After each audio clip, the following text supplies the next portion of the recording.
So, hey everyone, and thanks for joining me this evening, wherever you are in the world. So, hey, good evening, good night, and good morning. So I'm here to just talk about the Azure Data Factory. So it's a quite popular topic into the Azure. When in the world of the data, in the world of the big data, we always talk about the data, and then data exists in the multiple forms. It's an organizational structure. It's just an organized structure in a relational format or a non-relational format or any other. It just exists in the many other systems.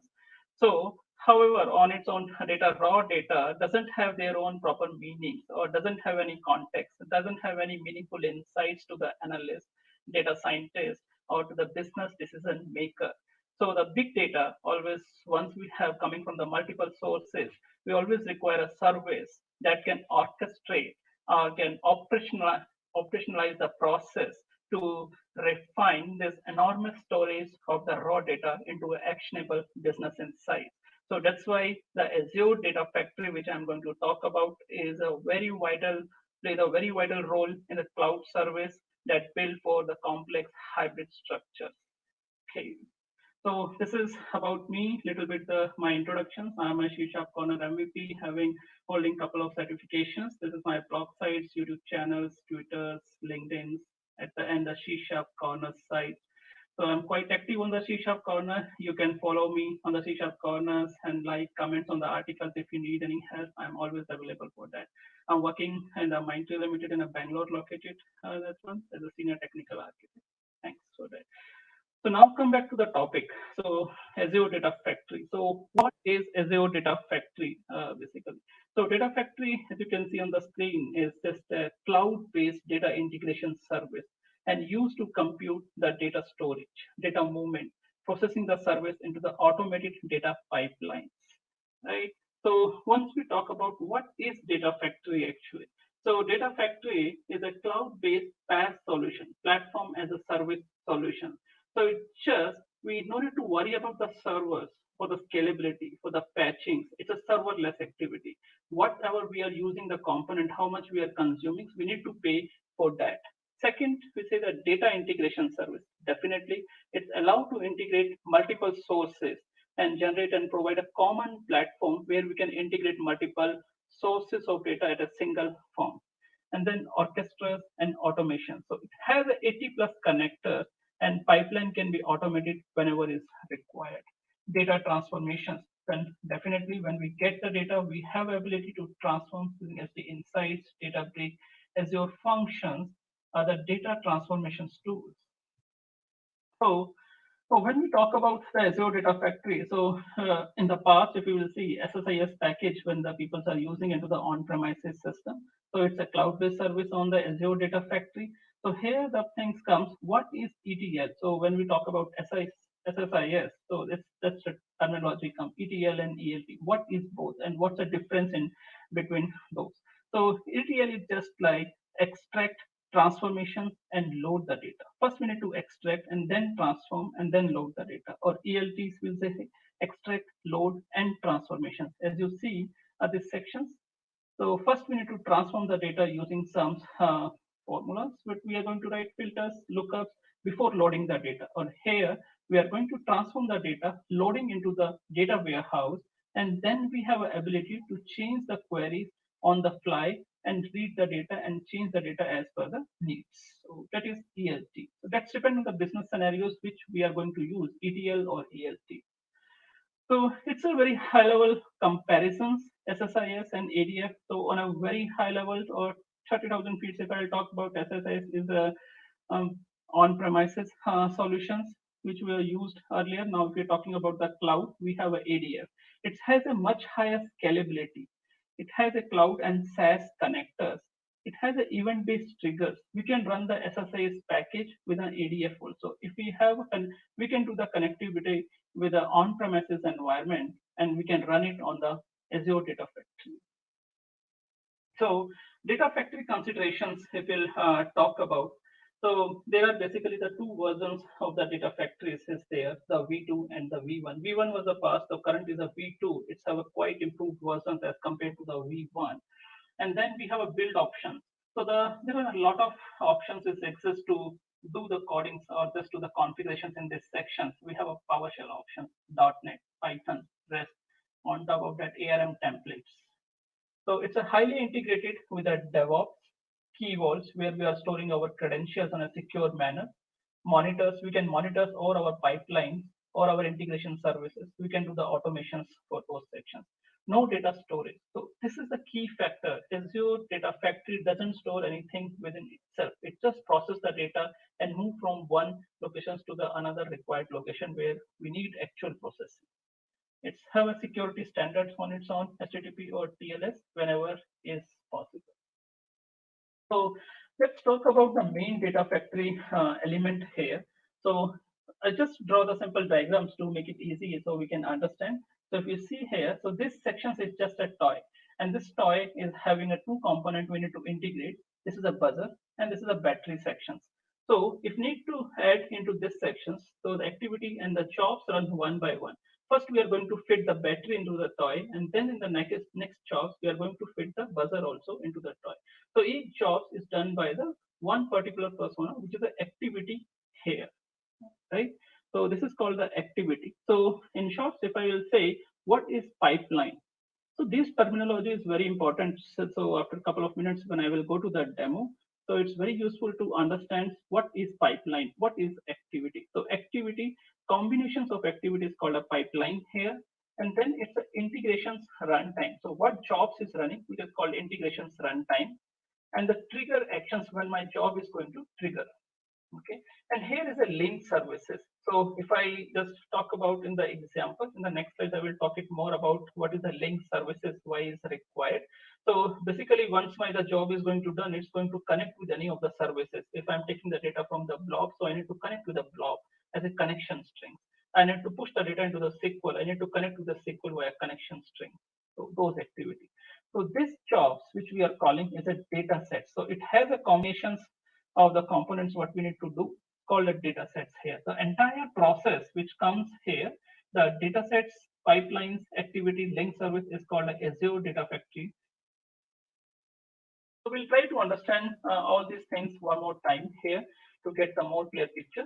So we have a pipelines, which is a group of logical group of the activity, and those activities going to consume with a data sets, which consumes and just produce the results for the activity. And those data sets, what we have, data sets, it can be the where my data exists into the multiple storage, which may be the blob storage bucket. It's going to store there, and it's going to connect with those services, which is called the link services, and my activity run on those based on link services configured. So take the real-time example. So what is the data factory element and relationships? Okay, so here we are going to talk about Azure Data Factory. First, whenever we are going to define the structures of the Azure Data Factory, so one, pipelines come into the picture. In the pipelines, we need to define the integrations runtime. Under the integrations runtime, so here I will just talk about, I have two components I'm going to take. So I will just store my data in the backend data, which is coming from the multiple sources. Some other systems is dumping into the blob storage.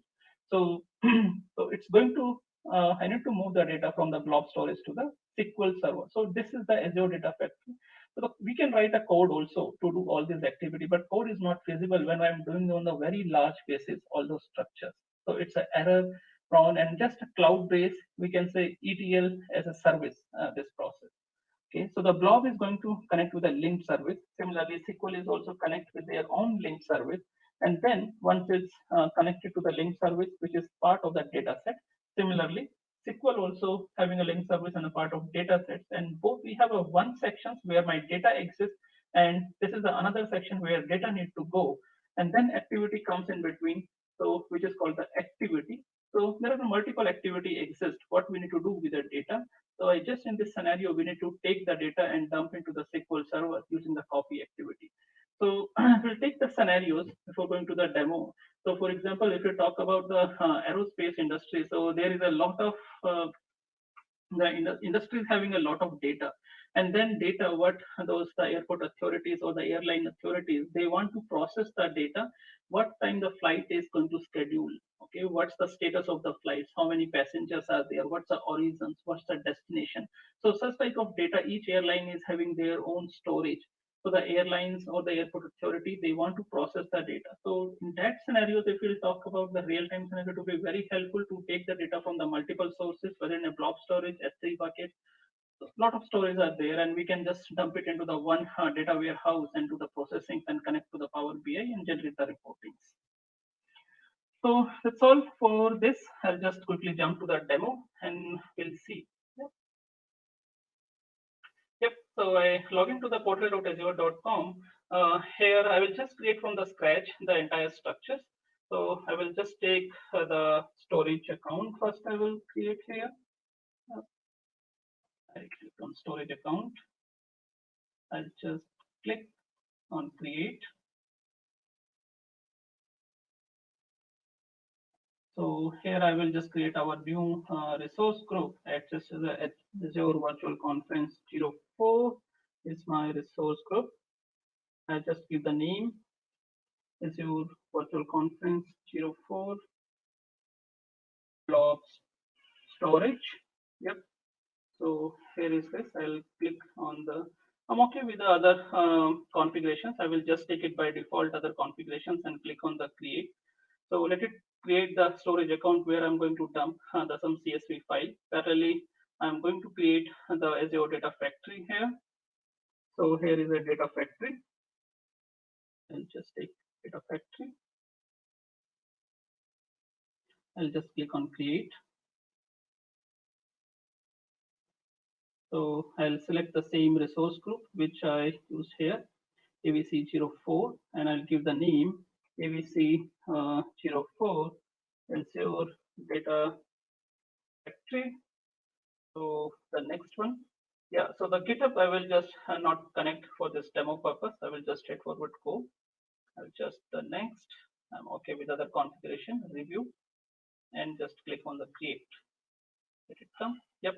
So the Data Factory object also created. Now Data Factory is the intermediate layer. Now I need to create a SQL server also. I will just go to the again to the portal home sections. I will create Azure SQL, create resources. I'll just SQL database. Click on create.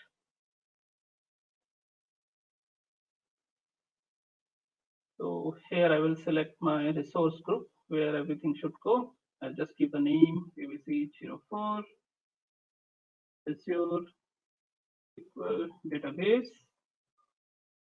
I'll just give the name of the new server AVC04 Azure SQL database server. Yep. I'll create a password. Just here I will create like that as a admin. I'll create a password for this one. Password. So the password is created. Click on OK. So the server is get created. Now the compute storage, I don't need that much storage. I will just reduce it. As for this demo, I need a minimal requirement. So I just click looking for the standard. I'm okay with this cost. So creating the SQL server, the cost is coming almost 991 INR. I'm okay with that. Apply. And let's just go for the next. Just check. Okay, public endpoint. So for the production purpose, we should not do the public endpoint. We should to define all the IP address which is required. But for demo purpose, I'm just using the endpoints or public. Create and review. Yep. So what I did, I just created a blob storage. I created Azure Data Factory. I created a SQL server. Blob storage I created, I will dump the file there.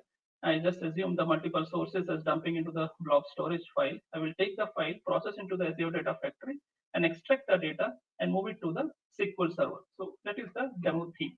So let it create. I will, in the meantime, I'll go to my resources and just check the blob storage. I'll go to the home, my resource group. So let it come. AVC04 is my resource group which I created. So blob storage has already came. Data Factory SQL Server is in provision stage. I will go to the blob storage. So in blob storage, I will create a one container. I'll just give the name of the container as a input where I'm manually place the file as of now. I'll just click create. Yep, it's created. So for the demo purpose, I have already the file which is having the some data. So I will take this file and upload it here. So just click on upload, select the file. Yep, and select flight data, upload. So this file is get uploaded, which is my raw data, which is coming from the multiple sources to me. Like that, we will better we can check what content exists here. I'll just go click on edit and click on the preview mode.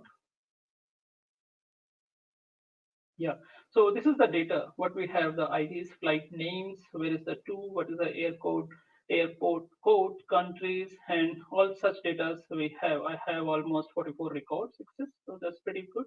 I got the data here. Now move to the SQL Server and let's create the table structure for us at least. Move to the resource group.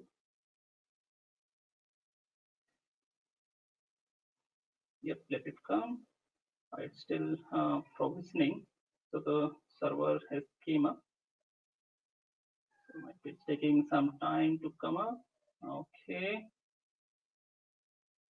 let it refresh one more time. SQL Server should come here.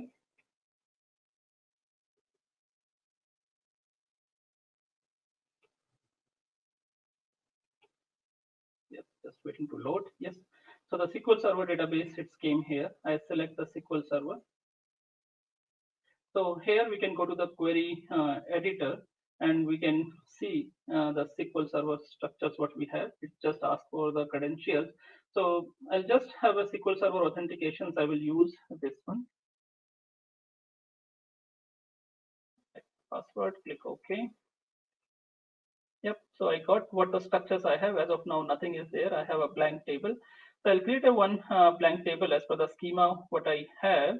So let me go into the structures. I have that structures. I have query. I have already made it. I will just take the particular query and go back and run it.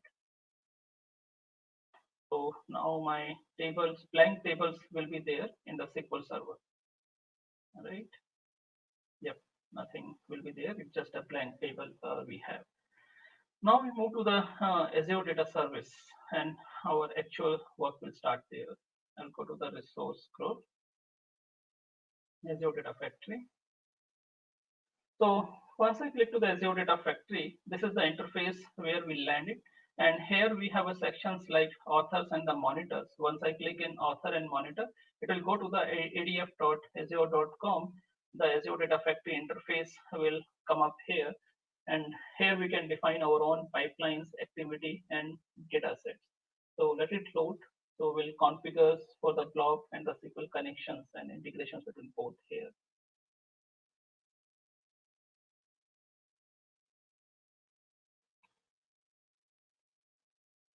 Yep. So once you land in this page, so this page has a very well documented all the component from the Microsoft.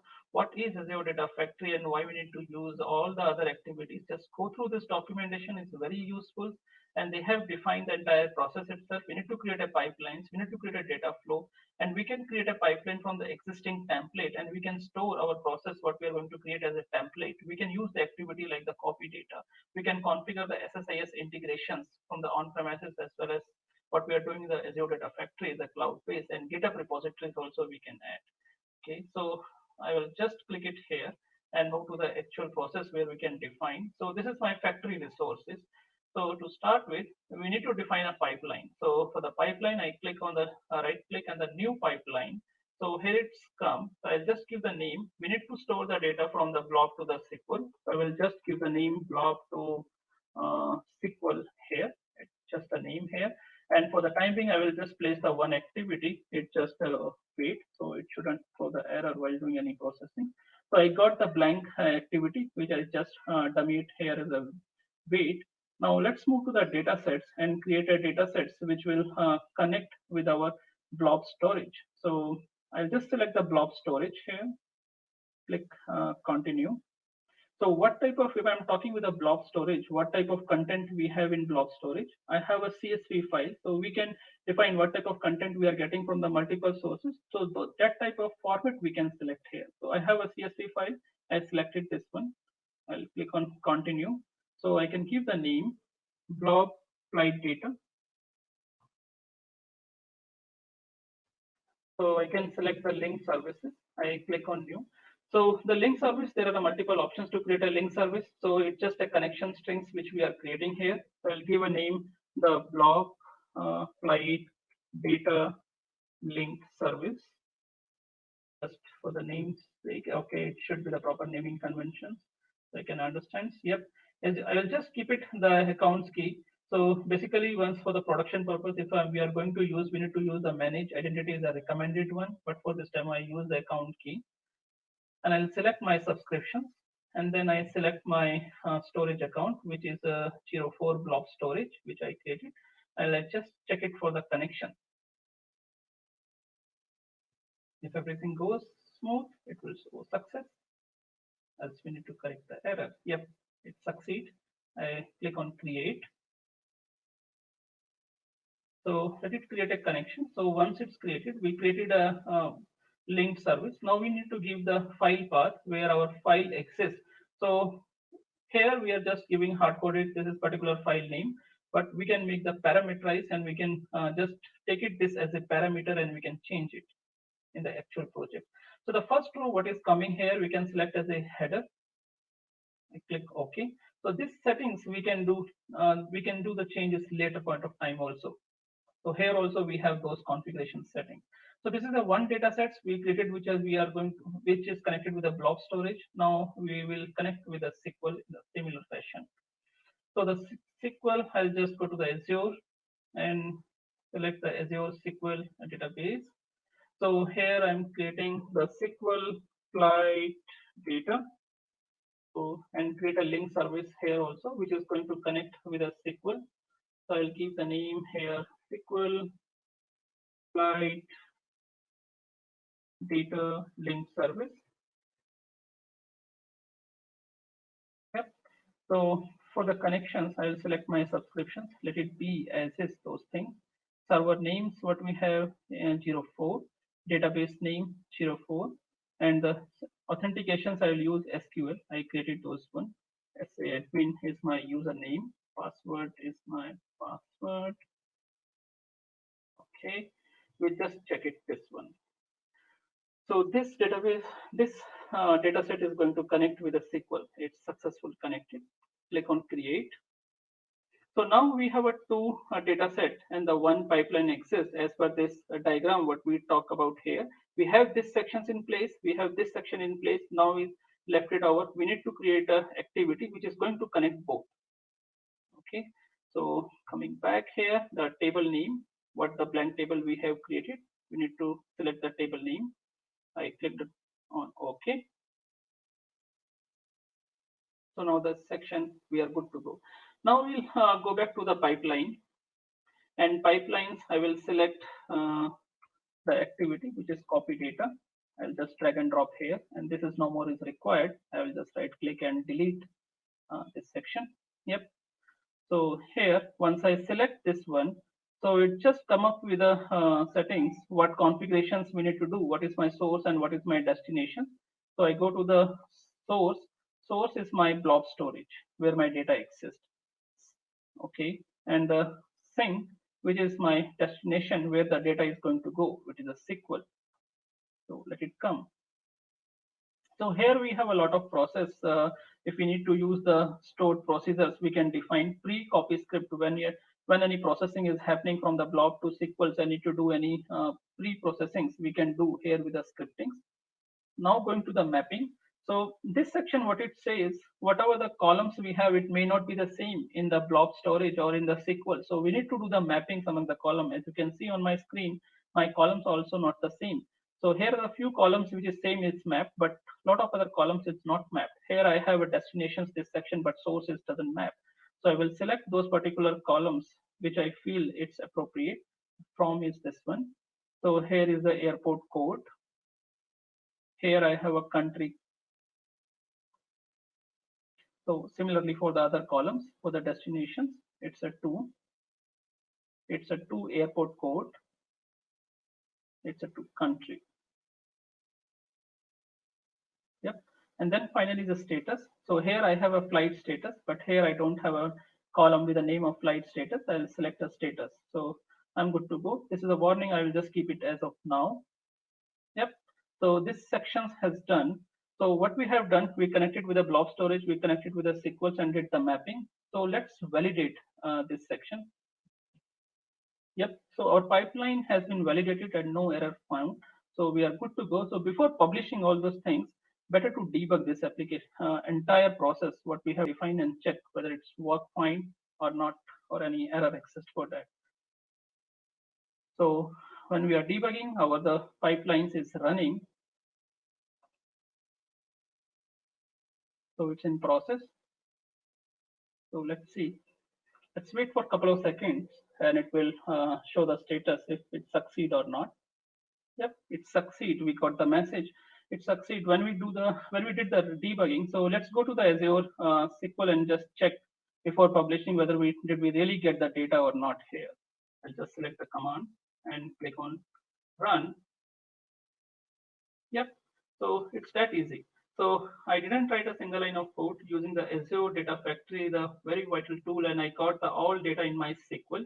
If need to see what data it's came here, we can just check how many records we were having in the blob storage and what it came here. Yep, all 44 records came here. So now we are good to go and we can publish all this activity.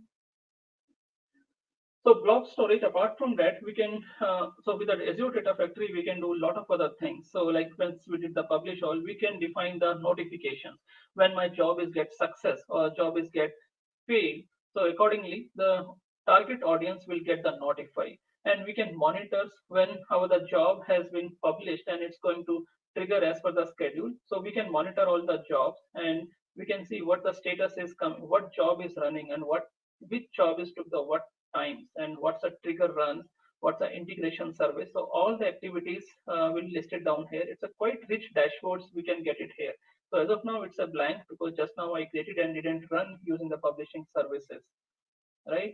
So let me now, as I publish, I will go back again and let it run one more time.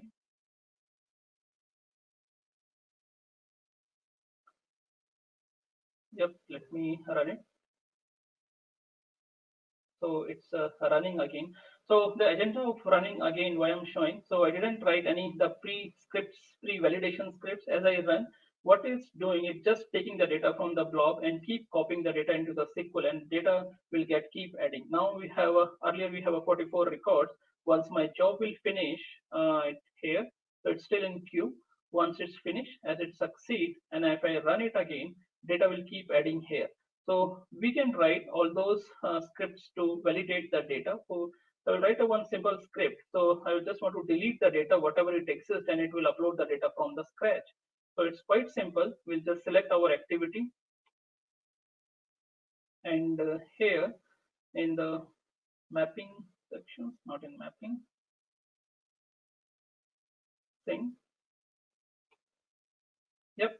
So we can write the pre-copy script here. So it just says delete from this particular table. So we have a table like data.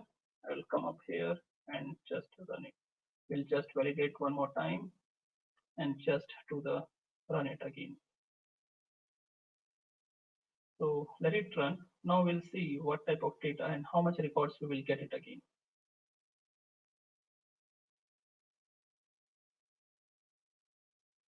It's queued again.